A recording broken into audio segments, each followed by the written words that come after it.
Assalamualaikum warahmatullahi wabarakatuh, para pemirsa, para pecinta channel YouTube MZT Malang Raya dimanapun berada. Mudah-mudahan kita selalu tetap dalam lindungan dan ridho dari Allah Subhanahu wa Ta'ala. Masih kita bahas dalam kitab Kifayatul Awam, sampailah pada sifat wajib bagi Allah yang keempat, yaitu mukhalafatul hawadits. Wa qala al-musannif as-sifatur rabi'ah al-wajibah lahu ta'ala al-mukhalafatu lil hawadits. Sifat yang keempat yang wajib bagi Allah Ta'ala yaitu Allah itu berbeda dengan hawadits, ay al-makhluqat. Makna hawadits yaitu semua makhluk-makhluknya Allah Subhanahu wa Ta'ala. Allah Ta'ala mukhalifun li kulli makhluqin min insin wa jinnin wa malakin wa ghairiha. Maka Allah Subhanahu wa Ta'ala itu berbeda dengan makhluknya, baik dari golongan manusia maupun jin, malaikat, dan siapapun dan apapun dari makhluk Allah Subhanahu wa Ta'ala. Wala yasihu ittisafuhu ta'ala bi awsafil hawadisi min masyin wa qu'udin wa jawariha fa huwa ta'ala munazzahun 'anil jawarih. Nah itu.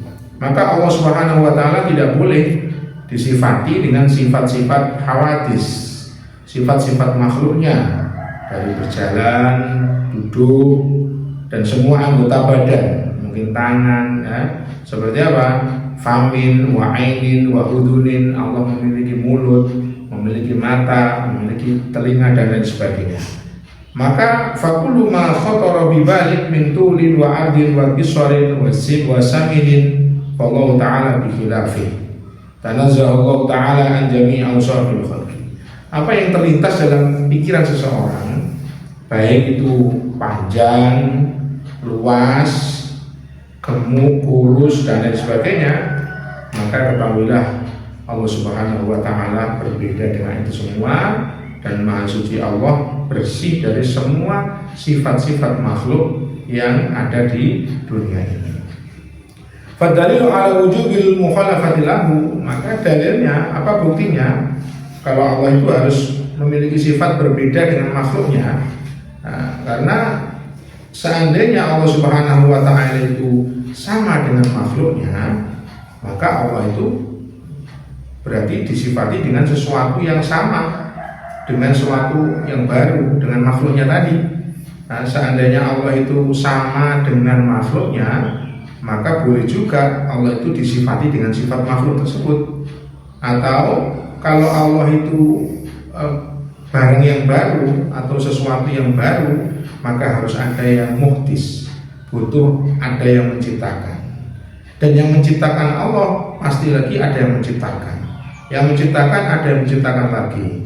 Nah disitulah nanti akan terjadi ad-daur wa tasalsul, maka terjadi rantai penciptaan tadi. Maka itulah yang dulu kita bahas juga muhal.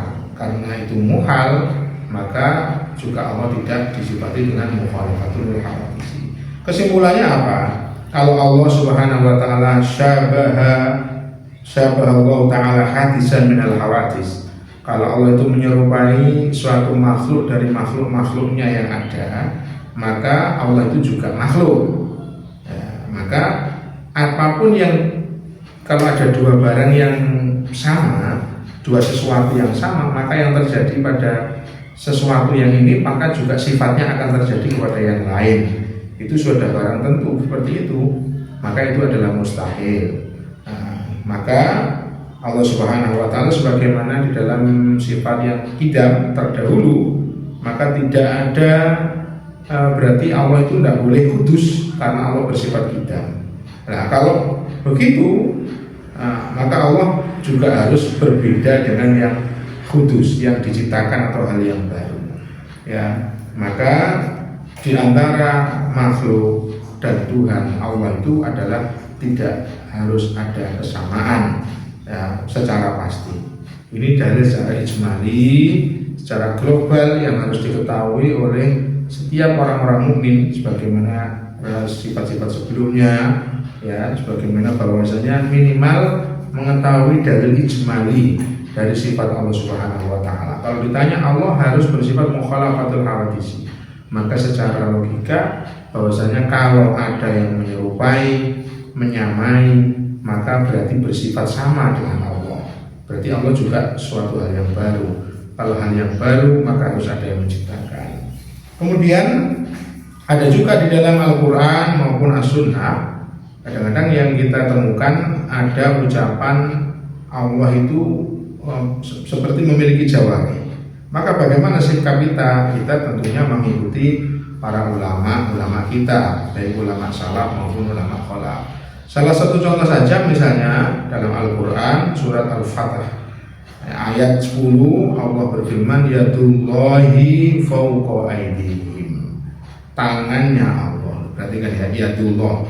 Kalau secara bahasa maka maknanya adalah tangan Allah fawqa aydihim, di atas tangan mereka.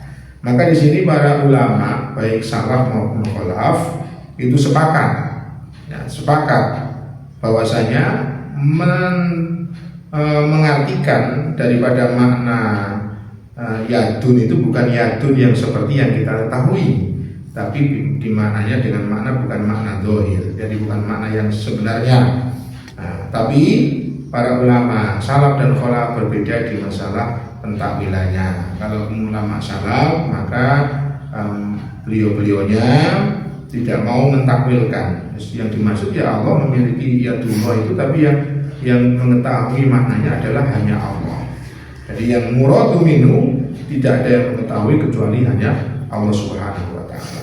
Sedangkan ulama-ulama khalaf mentakwilkan secara tafsir, secara terperinci.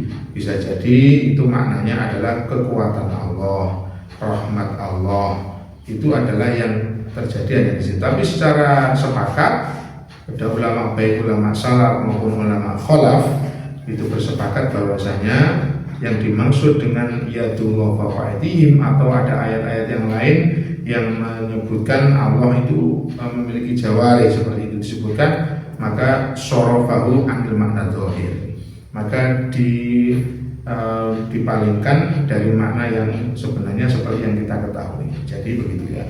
Nah, maka dari itu jelaslah bahwasanya Allah Subhanahu wa taala tidak boleh memiliki sifat sama dengan makhluknya, artinya harus berbeda.